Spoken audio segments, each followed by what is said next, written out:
Hi, how's everyone? I hope I find you all well. Thank you for returning and welcome if you are new. We're doing the alignment reading today. There's a big alignment in the sky of about 8 planets, well, 6 planets and a couple of aspect points.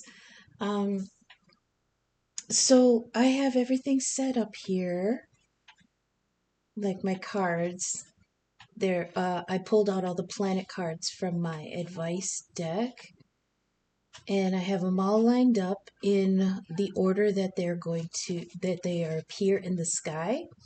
I even made 2 new ones to represent the North Node and Chiron. The North Node is not a planet or object; it's a mathematical point. It's where the moon, in its journey around the Earth, comes up above the ecliptic and descends below it. That would be the North Node and the South Node. So here we have the lineup and how you can see it in the sky. You can check your sky apps, and I think some are observable with the naked eye right now. You've got the Sun, you've got Saturn, Mercury, the North Node, Neptune, the Moon, Venus, and Chiron. Venus has gone stationary. It's going to be going retrograde by tomorrow. I will have a reading for that coming up. Venus going retrograde. This is also with sidereal astrology, where tropical and sidereal, where they used to be aligned, now they're off by one sign. So tropical is the more accepted Western astrology house system, but I tend to resonate more with sidereal because being a space nerd and a science nerd, I like to give credence to what is actually up there. And like I said, you can check your sky apps, and this is how it's laying out. In tropical astrology, most of this is happening in Pisces, with a couple being in Aries. In sidereal, in the true sky, it's all happening with a couple in Aquarius and then the rest in Pisces. So as it stands, we have the Sun, Saturn, Mercury, the North Node, Neptune, the Moon, Venus, and Chiron all lined up in the sky. Chiron we can't see with the naked eye. It's an asteroid. It's not a planet, it's an asteroid that's out past Neptune, and it kind of has a weird orbit where sometimes it's closer and sometimes it's further. Chiron represents the wounded healer, and it's an area of our chart where we have a wounding that we can't heal, and we tend to try to heal it in other people. So you know what? I've tried this twice now in the last 2 days, and the spread that I had been working with just got way too big, way too convoluted, and way too long. So I scaled it back, and we're going to do a simple 5 card spread. Current energies, looking forward, past influences, near future, and the bottoms of the decks. And then we'll continue on with the Ancestor Oracle messages and some final advice cards. So now please remember, not all messages will resonate for every one of you in the same way. So leave what doesn't resonate for you now, but keep it in mind because it might make sense at a later time. You are all at different points in the timeline. Like I say, I can read the script, but I can't tell you which character you all individually play or where you choose to stand on the stage. Whether you're involved or an observer, I can only read the energies. So a quick let's see, a quick little review on the energies that we are dealing with. The Sun, we've got the Sun in Aquarius, in sidereal, okay? The Sun is in Aquarius. It's the self, it's the identity, it's illumination and generosity, warmth and growth, creativity, pride and ego, playfulness and expression. The Sun rules Leo. In Aquarius, this is the collective in of an energy of intellectualism, thinking outside the box. Aquarius is ruled by Uranus, which is not in the lineup today, but Uranus is the rebel, the eccentric. He likes to shake things up, bring in freedom and innovation, and we're in that. The sun being there is illuminating aspects of the Aquarius energy that the collective is being asked to concentrate on right now. We also have Saturn in Aquarius. Saturn is the Titan god of time itself. He's represented by the Grim Reaper. He's restriction and deadlines. He rules Capricorn, so it's work ethic, getting down to work, taking tests, learning our lessons, fixing up our karma. He is also humorous, dedicated. He it's perseverance, sacrifice, and loyalty. Um, Saturn is the taskmaster, so it's calling the energy to really get down to business, really get down to the work. Here in Aquarius, it's right after Sagittarius, another energy of loving freedom and experience and growth and learning. But now, after Sagittarius, the energy goes into Capricorn, which is putting your nose to the grindstone, getting your work done. This is the last Earth energy before the end of the zodiac. So this has a lot to do with reputation, provisions, providing for the future, leaving your legacy, and dedication to the soul's work. Now, Mercury is in Pisces. Mercury is the messenger god. He delivers communication, but he does not decide its veracity. He does not decide what's important. It's all the same to him. It's a very neutral energy. He doesn't pass judgment on the communication or the information. He just makes sure it's delivered. We are the ones who have to decide on the truth or how important it is. Now, the fact that he is neutral and only deals with communication and messages, he also has a darker side to his coin in that he also rules liars and tricksters and con men and thieves and pirates and stuff like that, because it's the nature of the lie. It's the communication of the information. He does not decide that it's true. He just is in charge of the um communication being open. Okay, so we're not going to dwell too much on that aspect of Mercury right now. I'm glad that he's direct, because then there's no miscommunication or anything like that. There is the free flow of messages coming in, but like I said, he doesn't care if they're true or not. He just open to getting the information in. Next, we have the North Node.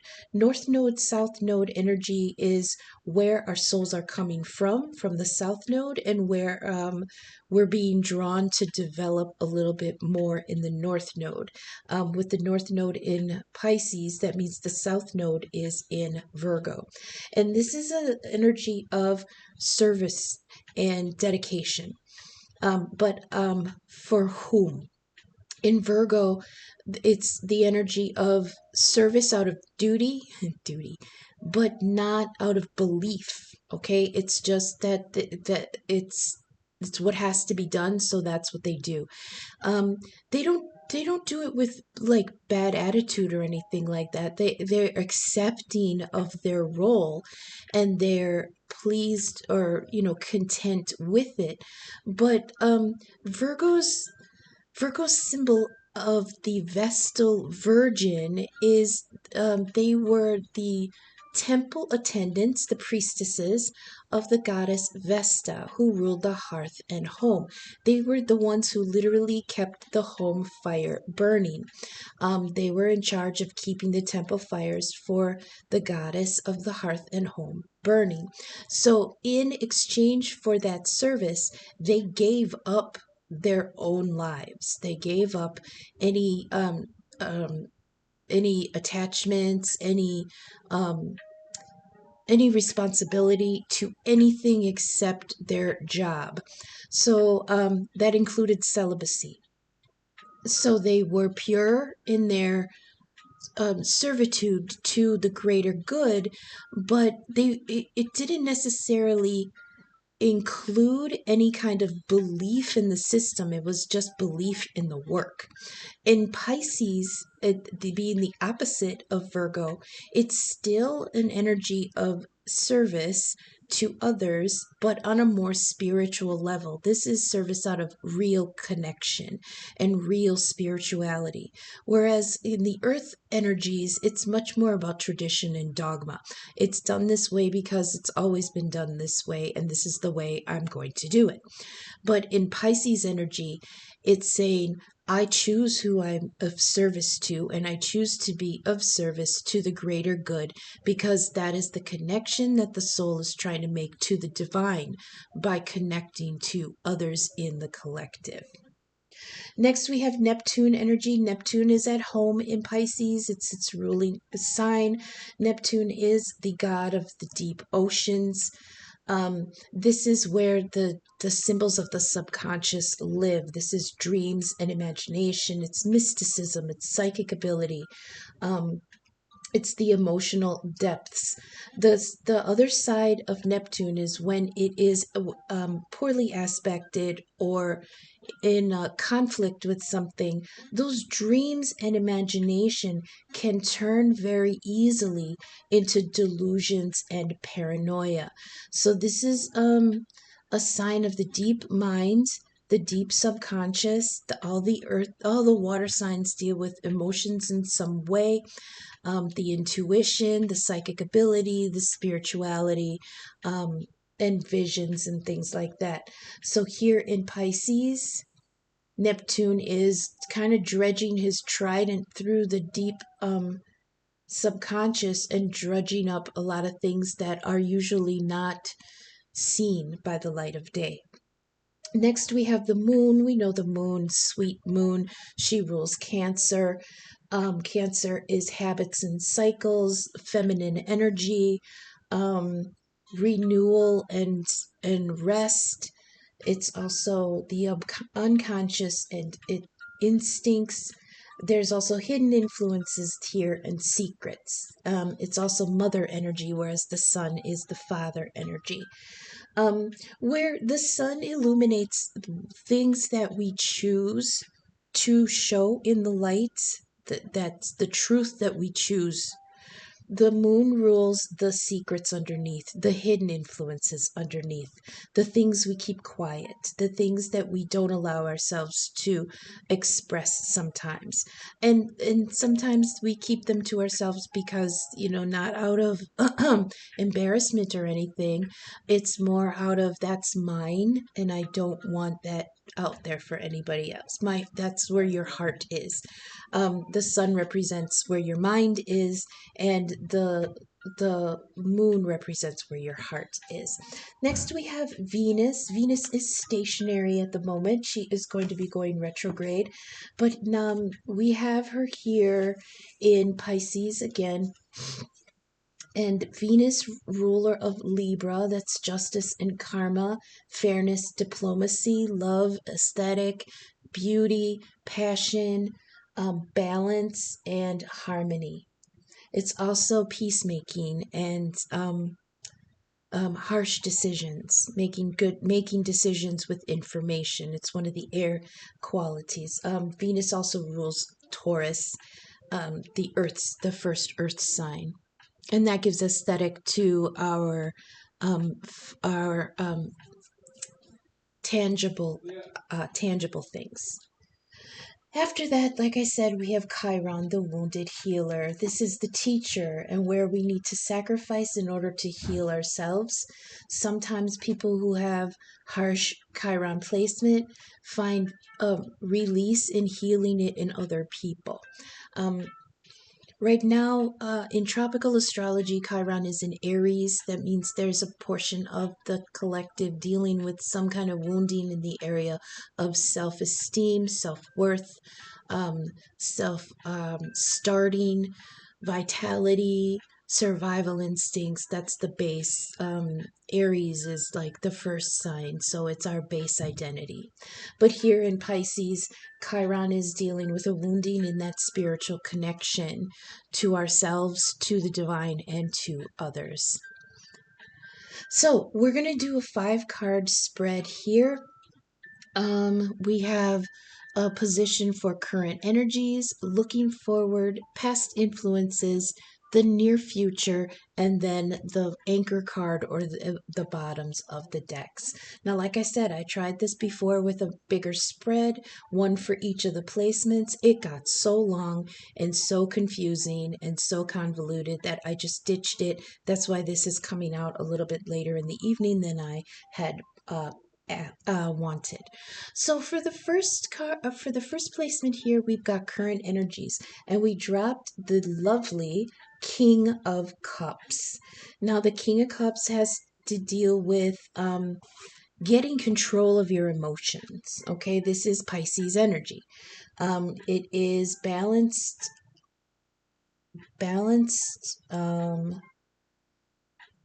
He is balanced and concerned, devoted, generous, charitable, kind, intuitive, and emotionally stable.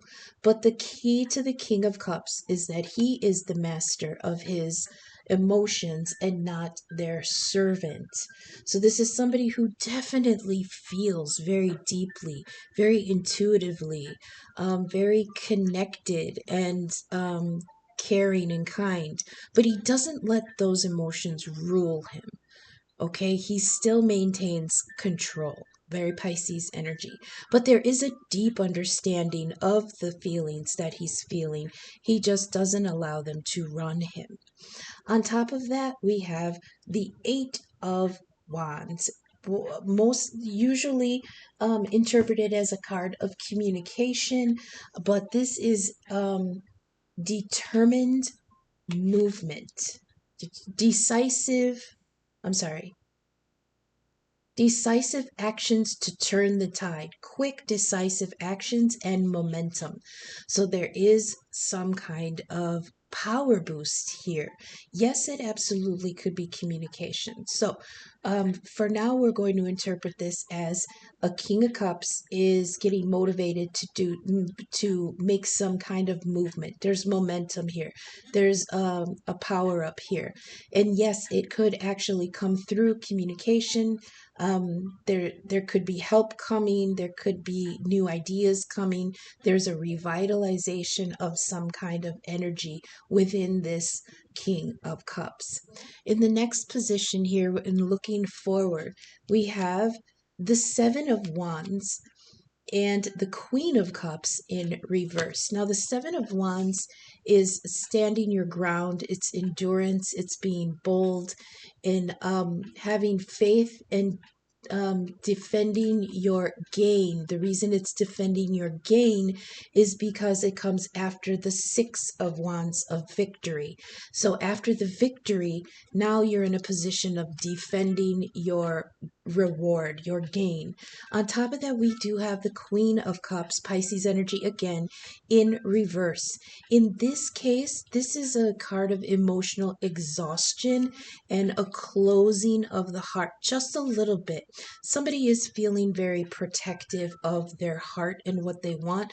They're in an energy of having to stand their ground for so long that now they're kind of in an emotional exhaustion. Okay, in the third position here, past influences. Why is this water sign so exhausted after this momentum? And we have the Empress in reverse. This is a lack of productivity, feeling unproductive and unseen. Empress energy, Venus, because she rules Libra and Taurus, and that is the Empress energy. There was growth here, very attentive to developing something new, something for abundance. This is nurturing energy. This is peace and understanding, but there's in reverse, this goes along with this emotional exhaustion. It's like somebody put a lot of effort into something that maybe didn't go as well as they had hoped. I heard it kind of dried up. The productivity didn't reap. It didn't yield any reward in the end, and now they're kind of feeling closed off emotionally for it. On top of that, we've got the Ace of Cups in reverse. Yeah, this is sour feelings and blocked creativity and feeling unloved. Again, unseen, unloved, unproductive. And that's in the past influence. Near future influence here. We have death in reverse, and that's actually a good energy. Now, a lot of people get freaked out when they see death and the tower, and boy, did we get them both together. But both cards are cards of liberation, they're not punishment. In the upright, death is a change. It's just a transformation. There's no going back. Once something is decided, it really can't be undone. In the reverse, death in reverse, this is somebody that's kind of in an energy of being fearful of that change and holding on to what is no longer viable. It's no longer alive. It's no longer growing. It's no longer, um, it's no longer being productive here. So there has to be a change. Death is Scorpio energy ruled by Pluto. Pluto's not in play right now in the alignment, but Scorpio energy is the transformer. It is another aspect of death, just like Saturn is the Grim Reaper. The Grim Reaper will come through and thresh, well, not thresh, but it'll harvest everything that has already been spent, things that have already gone through their growing period and now are at the ends and they're withering. He will collect all that. He also he also distributes the karma or the reward or from the cycle that we've just gone through. And where does the god of death, the god of time, take the dead but to the underworld? And that is what Pluto and Scorpio rules, the underworld. It's where things go to be purified and cleansed, released, and recycled into a new cycle. But we have death in reverse here, which means somebody is holding on to an old cycle that has already started to decay. And Tower here in reverse, again, trying to stall a looming shakeup. That's in the near future. Somebody is going to be trying to hang on to something, and I don't understand why, because it's exhausting them. They're already exhausted from this. So we'll go to the bottoms of the decks and see if we can get a little more clarity.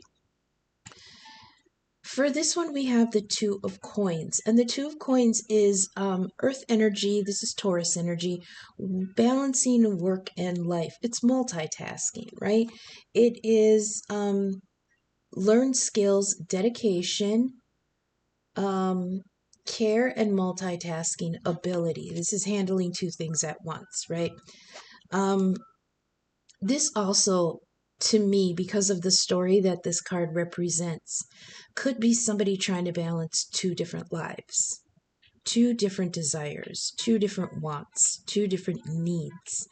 And in this case, in this story, the person could not share with their family the other life that they were living. Now, please, I am not saying that there is a person in the mix here with a double life. What I'm saying is they're trying to balance two things within themselves that they can't even share with somebody else. There's two different desires here. Okay. On top of next to that, we have the High Priestess. The High Priestess, Pisces energy, it's discernment and wisdom. So somebody's coming to some illumination about how to walk the in-between, how to walk the fine line, how to walk in balance with these two things that he's trying to juggle. The high priestess here, she sits on her throne with her scroll of wisdom. Um, there's a curtain behind her hiding the inner sanctum of higher spiritual eh, acceptance. But she sits between these two pillars, and one is black and one is white. The key to the high priestess is knowing that the truth is somewhere in between the black and white. So this is very much two cards of balancing or walking in between. One is one way, one is the other way. We've got black and white. We've got the two of coins here, one on one side, one on the other, trying to be balanced. Somebody is trying to balance two things inside themselves, and they both have to deal with what's true. Underneath that, we have the Two of Cups in reverse. Two of Cups is one of my favorite cards in this deck. It's the story of the King Gilgamesh and his bestie, Enkidu. And they were put together because Gilgamesh was running amok. He was supposedly a noble and civilized king, but because he had no equal, he had no restrictions. So he let himself be ruled by his baser instincts, fighting, fucking, and feasting, basically all over the place. In response to that, the gods were like, yo, we've got to rein this dude in. He's causing havoc. There's nothing that can balance him.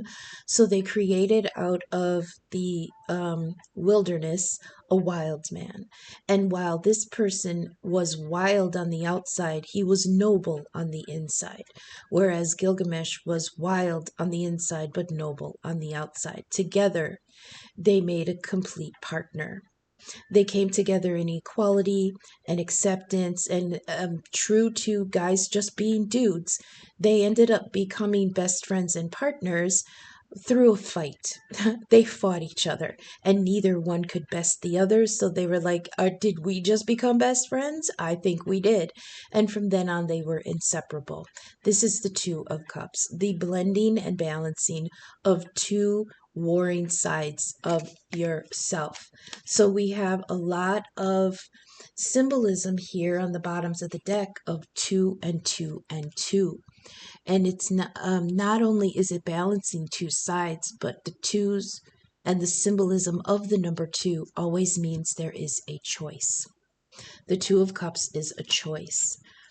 And in the upright, it means a connection with a equal partnership and love. But this is in the reverse. So I heard it's denying that. It's denying that connection. But it's also, if they are in a connection already, discord and incompatibility, and that being rejected. So there could be something here about having to balance these two things with this Two of Pentacles, learn skills and dedication and multitasking, that they are just rejecting. I don't want to have to walk these two paths. I don't want to have to balance these two things anymore. I reject this. Next to that, we have the Nine of Swords in the upright. And because of that, this is a self-fulfilling torment. This is anxiety, sleepless nights, not being able to tap into dreams, not being able to connect with the spirit. It's the almost the end though. It is the 9 and one more step and it's the end of the cycle. But this has gone and made them, brought them into an energy of real suffering, in the mental state. Remember, swords are all mental energy. They're not real, they're in our thoughts. So this is doubts and fears and guilt and anxieties and listening to those negative things that are said on the inside. Being in a state of not being able to sleep or not being able to not think about the situation. It's just a cycle here. So there is something that I'm being told is in some kind of relationship that is incompatible now, and they are rejecting it, but it hasn't actually come out to the surface yet. I think it's just in their heart. And because they're keeping this on the down low so far, it's causing these sleepless nights and nightmares. Underneath that, we've got the Page of Wands, some kind of new beginning. The pages are a messenger of a new intent. And next to it, clarifying it, we've got the Page of Wands again. So this is definitely some kind of new vitality. I believe once this person actually does let go of whatever they are balancing, whatever they are juggling, whether it's internal or physical, there is this beautiful renewal of intent.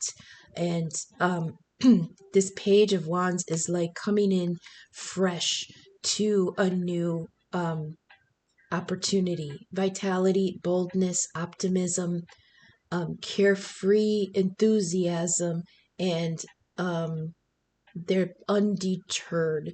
So it means they're very dedicated to this new. It's Aries energy. It's Mars energy. It's I am, I know, I want, I'm going for it. This Page of Wands, again, it's a young fire sign. Excuse me, it could be swift good news. A young fire sign, Aries, Leo, or Sagittarius, optimistic, fearless, new ideas, and eager but inexperienced. We'll go one further. Underneath that, we have the Nine of Cups in reverse.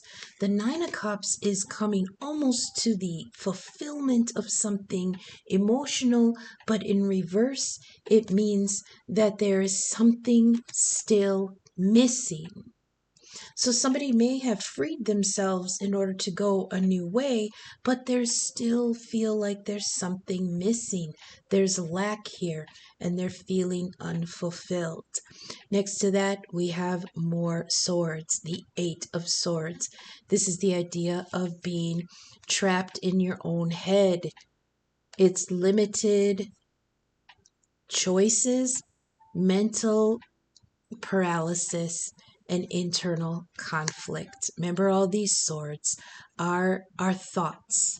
So somebody is wrapped up in thoughts of doubt and lack and guilt and fear and what if I can't and what have I done and I can't go through, what are my choices. This is also feeling of conflicting information. So they may be dealing with different things. And we did have the Eight of Wands here, which was incoming communication. And then after that, everything is in reverse. We had such good energy here on the King of Cups with this momentum and momentum and messages and action. And then all of a sudden, everything was in reverse. So now here he's stuck in this energy of limited choices. But he feels very unfulfilled by these limitations. We'll go one more. Oh, the Magician. Hey, fairy godmother energy. This is resourcefulness. Okay, so maybe he's pulling himself. I say he, but I'm sorry. It could be any kind of energy. Gendering shit in spirituality, okay? I'm sorry, I just keep saying he. But I'll say they. Someone in the collective is now coming into an energy of being very resourceful about trying to manifest some kind of self-help. The Magician is the manifester. Aries energy, Mars energy, trying to make something happen. Underneath that, King of Wands. Yeah, Sagittarius energy, fire energy, very active, very this king, fierce and noble and strong and steadfast, resilient and vibrant. I actually like this. Oh my goodness, what is this? Oh, I guess we gotta go one more. Holy crap. So just like we had the Page of Wands clarifying the Page of Wands, underneath this, we have strength reversed, clarifying strength upright. Leo energy, Sun energy, strength reversed. They're going back and forth. There is a lot of energy here of this or that. Um, you know, the Two of Pentacles and the Two of Cups and the High Priestess in between the two pillars of truth. And now we have Strength reverse and Strength in the upright. Somebody is really wavering back and forth on where they want to go and what they want to do. In this story, in this card, this girl, this is Janet and Tomlin. I believe it's Scottish. She falls in love with, I believe he's a forest spirit, like one of the fae, but he's a prince, right? And he's like, this is not my true form, and I'm under a curse from the queen of the fairies. And if you want, if we are to be together, then I have to be released from my curse. And in order to do that, I'm going to go through 3 transformations, and you must hold on to me while I go through all these changes. You must not be afraid. You must hold on. And if you can hang on through the whole thing. Now, remember, this is going to be traumatic. He turns into a crocodile, a lion, and a bear. So all those things are very fearsome, vicious, intimidating transformations. So he's like, you got to hang on to me while I go through them. If you let go, the spell is not broken, and we can't be together. So here we've got Strength in reverse, which is being weary and weak and stressed and coming to the breaking point. But here we have Strength in the upright.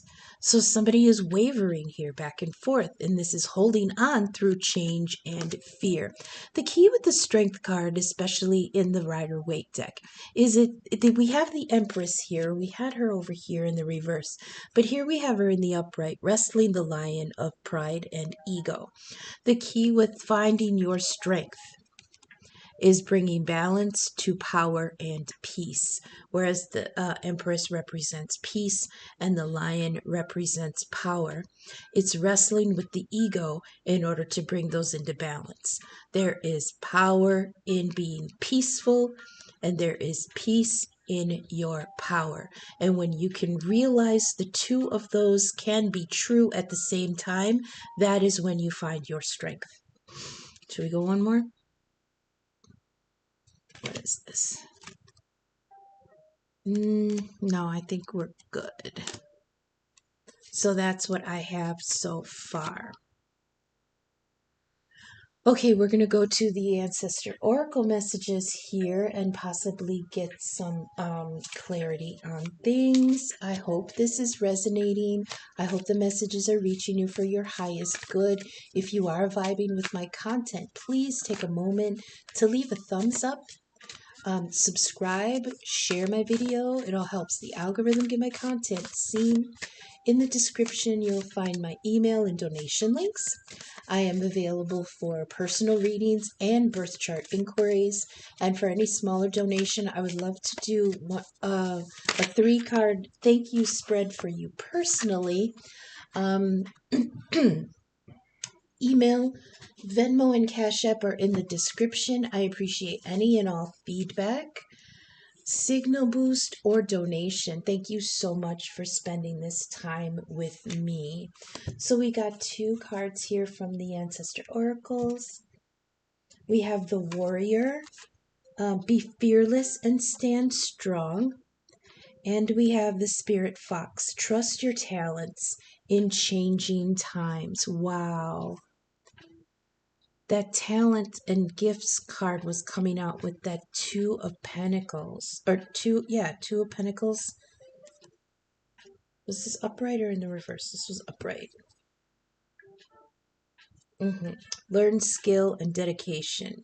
Yeah, so you do have, somebody does have the skills to get through this. It's just they are very much wavering. And I feel like they're wavering between duty and desire. So let's read for the Warrior. I haven't seen this energy in a while, and it's really, I'm glad to see it. Let's see. How does it look? Does that look good? I hope the color is good here. Be fearless and stand strong. It says, don't back down. Make your opinions heard.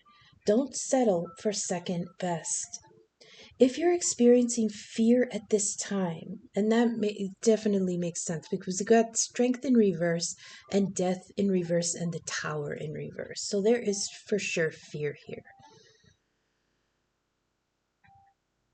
If you're experiencing fear at this time, know that this means whatever is going on is important to you. Whenever you feel fear, you are on the verge of something big. Perhaps a massive breakthrough that is going to really help you move forward. If you have a situation on your hands where you have to face someone or something that's been unsettling you, know that you are being guided to call up your inner warrior. Don't falter and don't be frightened because you have the energy to protect yourself now and at all times. Okay? Next we have Spirit Fox. Where are the animals?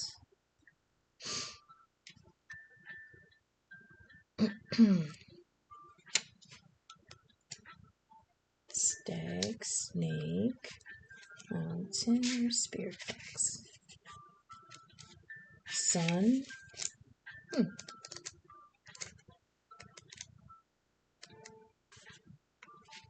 Oh, okay. Spirit Fox, trust your talents in changing times.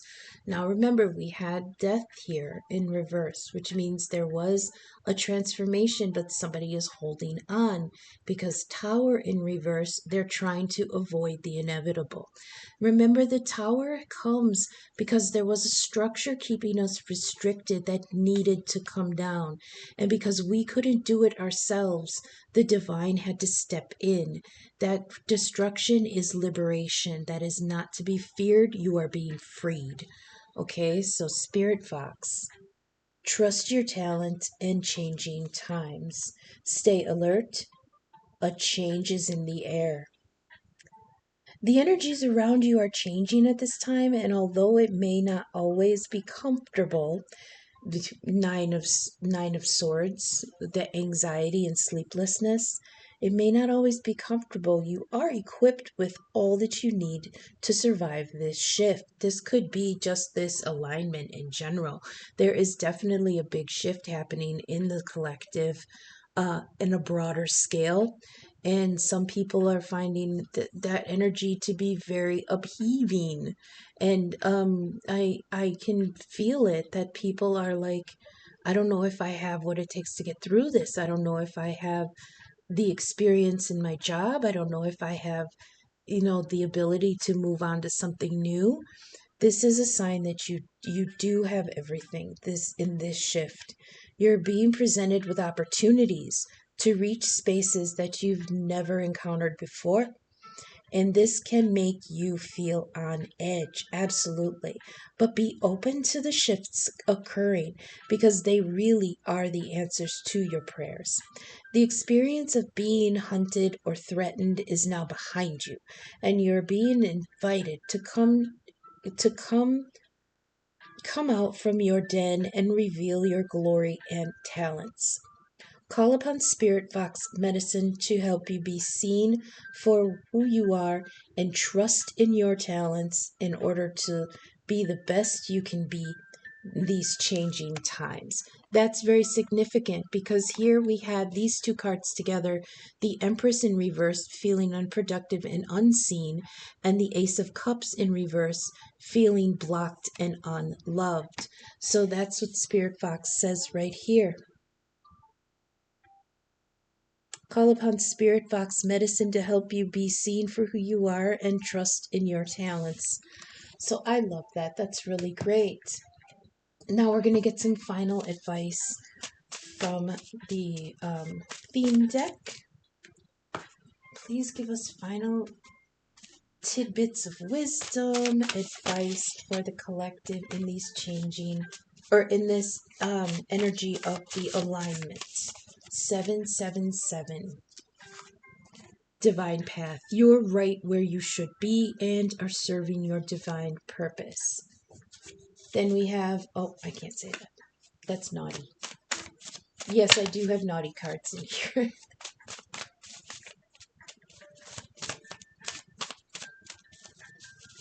Oh, okay. They're giving me an insight into how I can say this. All right. The card I wasn't going to show was it's always have a safe word and use it. Stick to it and use it. So when I said this is naughty, I can't do that, they gave me a download that says you can always use your safe word with the divine. Okay, they were showing me the meme where tell God that I am not his strongest soldier. This is way too much. I am soft and I cannot handle all these things. That's like calling timeout. Timeout. I need a break.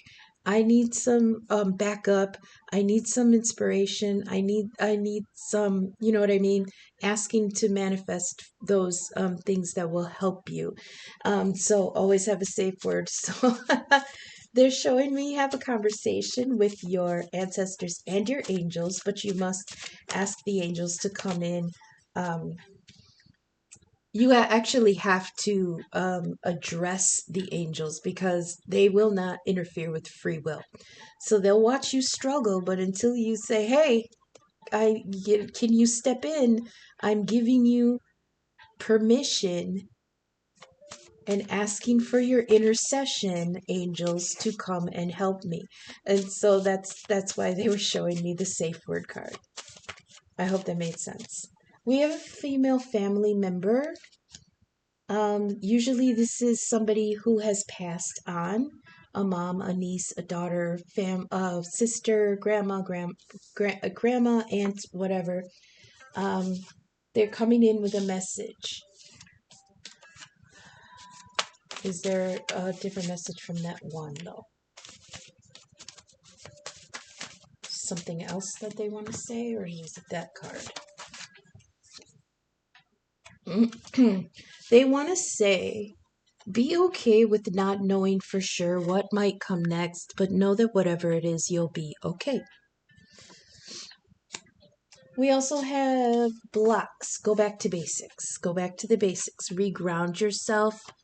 Reevaluate what you're coming from, what you're working with, what you're bringing to the situation. Make sure it's a tool that can be used, not baggage. Okay, shed that old baggage and come with the basics. This here we have the Six of Cups in reverse. This is kind of being stuck in the past a little bit. This is nostalgia for something that no longer exists. Let's get a couple more, please, for the collective, for the alignment. The worst is over. That's a good card to come out right after the Tower. The worst is over. Rainbow. That's good. Can we get a couple more, please, for the collective, for this alignment energy? Okay. This one tried to jump, but I don't like it. Oh, see, there's the Tower storm warning. I knew that was going to show up. So, remember when I said that the Tower usually, it's very intimidating and oh my God, it's a disaster and a catastrophe. I'm never going to recover from this. No, that's not so. This says it's a storm warning. There is upheaval. It's restructuring, but it's cleansing away the old. It says not all storms come to disrupt your life. Some come to clear your path. Okay, and then there's somebody here that's really stuck in that anxiety of I don't know where this is going to lead. You know,